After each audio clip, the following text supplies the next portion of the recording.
सब लोगों ने टाइम निकाला और हमें सुनने के लिए आप सब लोग दोबारा यहाँ आए। Thank you so much for that. इससे पहले हमने एक प्रेस कॉन्फ्रेंस कुछ दिन पहले भी की थी, जिसमें हमने अपनी अपनी ग्रीवेंसेस शो की थी, जहाँ पे हमने ये बताया था कि ये जो हमारे साथ जो कुछ भी हुआ है नारायणा में, जहाँ पे हमने अपने प्रियजनों को खोया है, किन हालातों में, किन परिस्थितियों में खोया है, जो मेडिकल लैप्सेस वहाँ पे हुए, हमने उसको उजागर करने की कोशिश की थी। तो इस टाइम पे हमारे अपने पुराने मुद्दे तो रहे ही रहे, बट इस दौरान कई नए लोग हमसे जुड़े, जिन्होंने अपने वहाँ पे आप बीती जो उनके साथ हुई वहाँ पर, इसको हमारे साथ शेयर किया और उन्होंने चाहा कि जिस तरीके से हम सामने आए, वो लोग भी अपने अपने मुद्दों को उजागर करते हुए हमारे साथ जुड़े।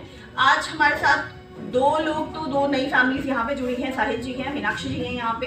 इनके साथ भी कुछ विपरीत परिस्थितियों में इन्होंने भी अपने प्रियजनों को वहाँ खोया, और इसी के साथ साथ कुछ नए लोग हैं हमारे साथ, जिनका नाम Vikesh ji, colonel Sumit ji, Kuldeep ji, Nisha ji and BK Parihar ji की परिजन भी हमारे से जुड़े, जिन्होंने अपने अपने मुद्दों को हमारे सामने लाते हुए, कि जिस तरीके से हमने कहा कि वहाँ पे जो डेथ है वो एक तरीके की हो रही है, वहाँ पर कुछ चीज़ें हैं, मेडिकल लैप्सेस हो रही हैं, पेशेंट अंदर जा रहे हैं, वेंटिलेटर पे पहुँचाए जा रहे हैं, फैमिली से पूछा नहीं जा रहा है, उन सभी मुद्दों के साथ वो परिवार भी हमारे साथ सामने है। कहाँ पे हो रहा है मैम, पूरा बताएं। ये सारा जो हमने पुराना मुद्दा भी हमने आपको बताया था कि ये नारायणा हॉस्पिटल के रिगार्डिंग है। इससे पहले कि आप सब लोग हमसे कोई और नए सवाल पूछें या कुछ भी पूछे, हम फिर से ये चीज़ दोहराना चाहते हैं, हम किसी भी पॉलिटिकल पार्टी से ना तो संबंध रख रहे हैं, ना हमारा कोई ये पॉलिटिकल इशू है। ये हमारे अपने पर्सनल ग्रीवेंसेस हैं, जिनको लेके हम सामने आए हैं। इस विवाद को किसी भी पॉलिटिकल पार्टी के फेवर या अगेंस्ट में ना जोड़ा जाए। तो इससे पहले कि अब आप कुछ सवाल पूछिए, मैं चाहती हूँ कि हमारे साथ साहिल जी पहले करेक्ट हो और वो अपने बताएं कि उनके साथ क्या हुआ। फादर जी का एक्सीडेंट हुआ, उनका सर्जरी हुई, ब्रेन हेमरेज हुआ, ब्रेन एक्सीडेंट, नर्व्स डैमेज हुए, तो सर्जरी हुई, 2 सर्जरी हुई थी, तो वेंटिलेटर पे डाला गया उनको। बाद में ऑल ऑफ सडन उनको कहा कि इनका जो है कार्डियक अरेस्ट हुआ है। 2018 में 10 मई 2018 में हुआ था, तो 2026 में उनकी डेथ हुई, जबकि इन बिटवीन हमें अंदर जाने नहीं दिया। वेंटिलेटर में क्या फूड दे रहे हैं, क्या मेडिसिन दे रहे हैं, क्या कुछ दे रहे हैं, कुछ पता नहीं चला।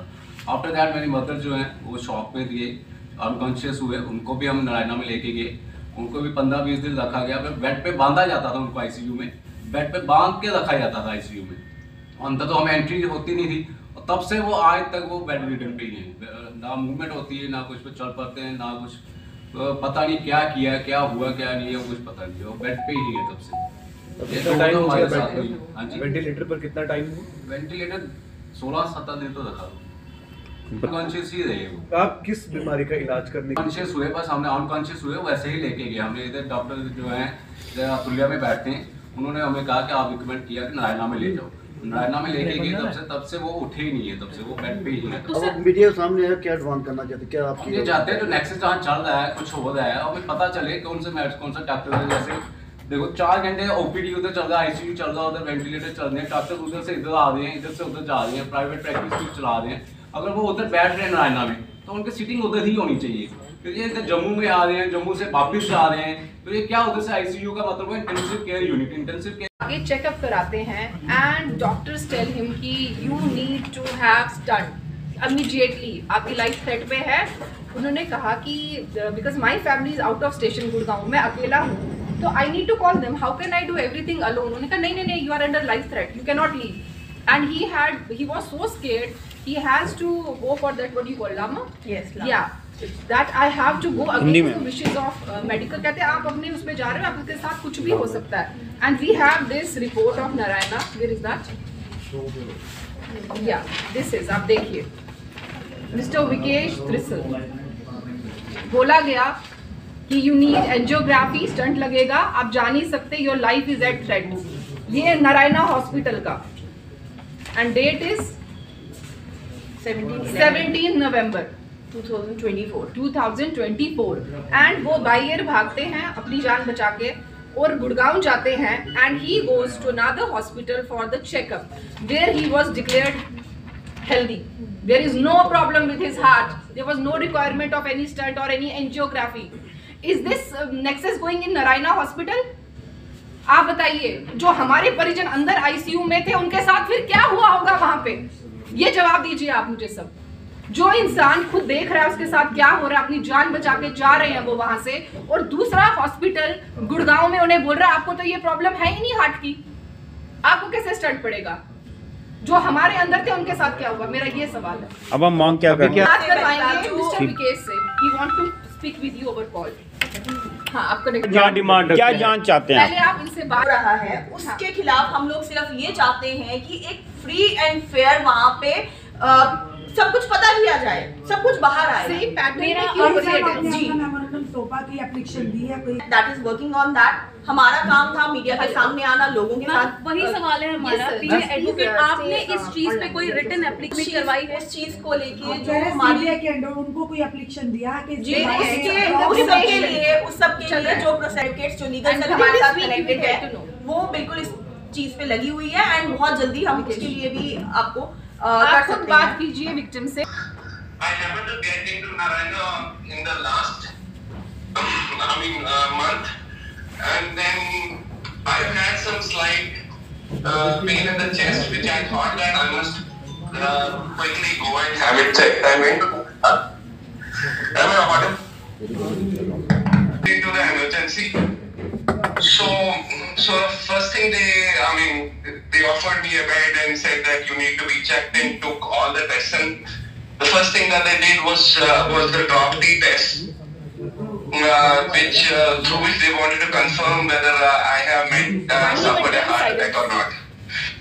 So the test came out negative. They said that we need to perform an ECG. And the basic तो उनकी सीटिंग उधर ही होनी चाहिए। तो ये जम्मू में आ रहे हैं, जम्मू से वापस जा रहे हैं, तो ये क्या उधर से आईसीयू का मतलब है intensive care unit. Intensive care unit में केयर तो मिलना चाहिए ना पेशेंट को। उनका जो उधर बाहर हैं, जो उनका केयर कर रहे हैं, जो उनके फैमिली मेंबर है, उनको बताया जाना चाहिए कौन सी मेडिसिन चल रही है, कौन सा उनका इलाज चल रहा है, कौन सी ट्रीटमेंट चल रही है। सर, आपने पूछा नहीं कि क्या बीमारी? लास्ट ईयर की बात है, दिसंबर की बात है। हमने यात्रा जाना था। एक दिन पहले मेरे फादर इन लॉ थोड़ा डिजीनेस फील कर रहे थे। हमने सोचा एक छोटा सा चेकअप किया जाए। तो जो पेशेंट खुद चल के बेड पे बैठे हुए हैं, मतलब ड्राइव भी करके गए हैं, तो वहाँ जाके वो कहने लगे कि हार्ट पेशेंट है। हमने बोला हाँ हार्ट पेशेंट है। अच्छा, इनका पहले एंजियोग्राफी होगा। हमने बोला कितना टाइम लगेगा? बोलने लगे 2 घंटे लगेंगे और 2-3 घंटे इनको मतलब होश आने में लग जाएंगे। आज दिन ये एडमिट होंगे, कल मॉर्निंग में इनको यहाँ से आप ले सकते हैं। हमने बोला ठीक है। तो उनको लोकल एनेस्थीसिया दिया गया। पता नहीं, हम भी आपकी तरह अननोन है, हमें भी डॉक्टर के बारे में मतलब इतना नहीं नॉलेज है टेक्नोलॉजीज के बारे में। तो वो ये बोलने लगे कि आप इनको एनेस्थीसिया दिया जा रहा है, तो शाम तक ये होश में आएंगे, आप इनसे बात कर सकते हो। मतलब ठीक है। इतना हाई ड्रग दिया गया था कि वो कब के कोमा में भी चले गए हैं। सुबह 11 बजे का उनको एनेस्थीसिया दिया गया है, शाम के 8 बजे वो हमें बता रहे हैं। दिन को भी उन्होंने बताया आइए और अपने पेशेंट को खाना खिलाइए। हमने बोला अभी होश में नहीं है। बोलने लगे शाम को आ जाना। शाम को गए, वो होश में नहीं थे। रात को फिर बुलाया गया। फिर मैं गई, मैंने थोड़ी सी वहाँ पे आवाज़ उठाई कि मेरे फादर इन लॉ होश में नहीं है, मैं खाना क्या खिलाऊँ। मैंने बोला वो होश में नहीं है, मैं खाना क्या खिलाऊँ। सामने खड़े सबके साथ यही प्रॉब्लम पेश आ रही है, जितने भी पेशेंट्स वहाँ पर मैम ऑलमोस्ट सबकी डेथ एक जैसे ही सेम तो नहीं हो सकती मैम। तो फिर ये कहने लगे कि कोई बात नहीं, आप बाहर वेट कीजिए। मैंने बोला नहीं, पहले ये देखिए इनको क्या। फिर बोलने लगे सोए हुए हैं। मैंने बोला सोए नहीं है। बोलते he is in deep sleep. मैंने बोला इतना तो हमने भी पढ़ा कि डीप स्लीप क्या होता है, ये डीप स्लीप तो नहीं है। तो उनके मुंह से फोम निकलने लगा। तो कहने लगे देखो ये तो थूके निकाल रहे हैं। मैंने बोला ये थूके नहीं, आपको सलाइवा फोम में कोई डिफरेंस पता नहीं चल रहा है। मेरे सामने वो फिर चेक करने लगे और उसी टाइम मुझे वहाँ से निकाल दिया गया, क्योंकि मैंने उनके खिलाफ आवाज़ उठाई थी वहाँ पे। मैंने थोड़ा सा हंगामा स्टार्ट किया, मुझे वहाँ से धक्के मार के निकाल दिया गया। बिना हमारे परमिशन के उनको वेंटिलेटर पे चढ़ा दिया गया। वेंटिलेटर के बाद मैं अंदर गई आईसीयू में। मैंने वहाँ पे हंगामा किया और दोबारा बाहर सिक्योरिटी गार्ड से बोला गया एटलीस्ट ये लेडी अंदर नहीं आनी चाहिए। और मेरे को वहाँ पे बिल्कुल भी बोलने नहीं दिया। मैंने ये बोला हुआ क्या है ये तो बताइए। बोलने लगे कुछ नहीं हुआ, बाहर जाइए। तब से 7 दिन के अंदर अंदर वो इतने वीक हो गए, हद से ज़्यादा सर वीक हो गए। क्या डिमांड है? अब क्या वो जो हमने अपने फैमिली खोई हुई है, फैमिली मेंबर खोया हुआ, कोई दूसरा ना खोए। मैम एज क्या रही थी उनकी उस समय? 63 मैम। मैम 63। उन्होंने कोई एज फैक्टर, कोई बीमारी के बारे में बताया? कुछ मेडिसिन चल रही थी? जी मैम, वो तो चल रही थी। अच्छा। 2 दिन पहले मैम हमारे घर पे फंक्शन था, अच्छे से जो बंदा हंसता खेलता वो फंक्शन अटेंड कर रहा है, 2 दिन बाद ऐसे क्या हो गया कि वो मतलब वेंटिलेटर पे चले गए। अब मैडम आप मुख्य मांग क्या करना चाहते हैं, जो अभी मेन मुद्दे? आपने सबका सुना, सिमिलर पैटर्न्स है जो सबने, हमने भी बोला। But there is mister Vikesh Trisal who lives in Gurgaon. ये अभी की बात है, 10-12 दिन पुरानी बात है। नारायणा हॉस्पिटल में he is going, just he had some